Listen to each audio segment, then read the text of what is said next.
Hvað segir þið þessa stjórnlagaráðsvinnu sem að mér svona sýnist engin vita hvað eigi að gera með sko, hugmynd stjórnlagaráðs sem reynda kannski dálítið hæpinn að þetta yrði lagt fyrir þjóðina í þjóðaratkvæðagreiðslu eins og þetta í heild sinni en þá er þetta orðin eins og sko tilbúin gjörningur og hvað á síðan að gera með tillögu sem búið að samþykkja eða hafna í þjóðaratkvæðagreiðslu. Hvað haldið að verði af þessu?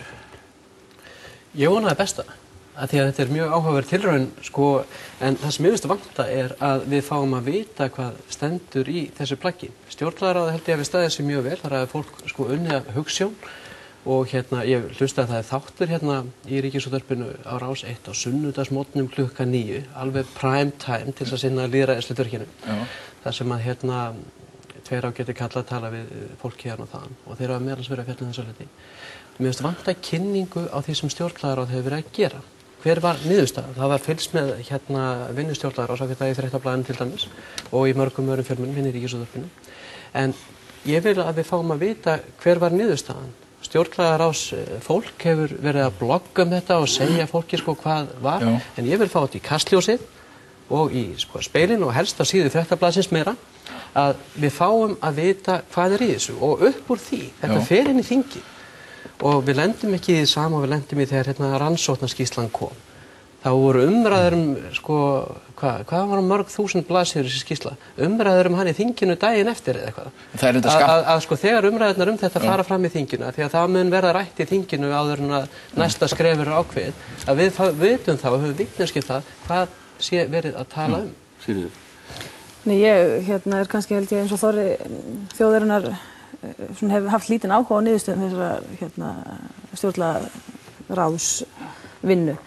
En það er alveg rétt, mér finnst nú sko þeir fulltrúar sem voru þarna inni hafa verið svona, hefur mér sýnst nokkuð duglegir við að kynna afrakstur vinnunar og en það breytir því ekki að ég ekkert ánægður með það því meira sem ég lesi þetta því svona óspenntar ég fyrir að heyra meira. Já. Þannig það nú bara.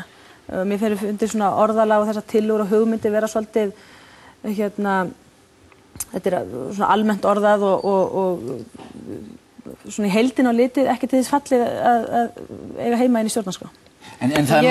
Ég held að ríkisstjórnin mun ekki gera neitt með þetta nema hugsanlega einhverju leyti í lok kjörtímabilsins og reyna að dúkka eitthvað með þetta, poppa þetta upp, nota þetta í umræðinni, sér til sko frádráttar í kosningabaráttunni, en ekki þannig að þetta verið lagt fyrir þingið og breytt eða. En sko, það náttúrulega konkrétt hlutir þarna eins og til dæmis varðandi þjóðaratkvæðagreiðslur, varðandi það að til dæmis, sko það er mjög lítið hluti þjóðarinnar sem gæti krafist þjóðaratkvæðagreiðslu og það en forsetinn heldur til dæmis sínu synjunarvaldi, svo reyndar eitthvað klásúl það að fjárhagsmálefni ríkisins myndi ekki heyra þarna undir, þannig að það eru grundvallar breytingar hérna varðandi sem varðandi hvernig náttúrulega líka mótsagnir eins og þetta með það til hvers þurfum við öryggismenn til að Bessastöðum og þjóðin hefur það vald að kannski eftirlega en það hefur verið að reyna að bregðast við einhverjum mestu vandamálum Íslands síðustu ár, það er að segja flokksræðið og svo lýðræðisvandi. Það er verið að auka hérna á möguleika til að framkvæma lýðræði og ég veit ekki, maður bjóst svo sem ekki við neinum kraftaverkum frá þessu en þetta lítur bara ágætlega út. Ég held að það sé margt gott í þessum tillögum og margt síðra, ég er sammála Sigríði það er of mikið af svona einhverjum stefnu yfirlýsingum og svona fallegum orðum þýska stjórnarskrá sem er talað fyrirmynd og hann samin svona eftir sko stríðið, hún fulla mjög svona bara fallegum almennt orðuðum markmiðslýsingum það hvernig við eigum að lifa saman í lýðræði og hún letruð á sko bundes hún letruð á þingið í Berlín og glervegg eins og ég segi, ég held að það sé margt gott og annað síðra kjarni málsins kannski sá sko eins og stjórnarskráin í dag þá verður ekki hjá því komist að þetta fari til Alþingis. Það er Alþingi sem á síðasta orðið þetta. Það er ekki hægt að setja þetta í þjóðaratkvæðagreiðslu. Ég myndi ítreka að ég sagði áður en að það gerist að við fáum að vita svona nokkuð betur en af svona stuttri yfirferð hvað í þessu stendur. Það sé alveg klárt að það þarf að kynna þetta betur fyrir almenningi. En Alþingi verður að gjöra svo vel að taka sko í fyrsta skipti alvarlega þetta hlutverk sitt að endurskoða stjórnarskrána sem hefur búið að standa til frá því að var búin til í flýti og meira og minna svona upp úr gömlum dönskum stjórnarskrám. Þess vegna meðal annars eru ákvæðin sko forsetan og ríkisstjórnina allt svona ankanaleg. Þetta einhver hérna eldgömul konunglega arfleið frá Danmörku. En ég held samt Alþingi hefur alltaf heykst á þessu verkefni. En núna það þó að minnsta kosti komið með heildstæða tillögu í hendurnar, getur ekki vikið sér undan því að fjalla rækilega hana þetta. Ég held samt að Akkillesarhæll þessara vinnu hafi verið sá að mönnum hafi færst of mikið í fang, þar að segja endurskoða alla stjórnarskrána og gera það á þessum tíma, bæði stuttum tíma og líka á þessum tiltekna tíma í okkar sögu. Og þessar tillögur eru svolítið því marki brendar svona þessari bara daglegu þjóðfélagsumræðu, þessu kaffihúsaspjalli í rauninni.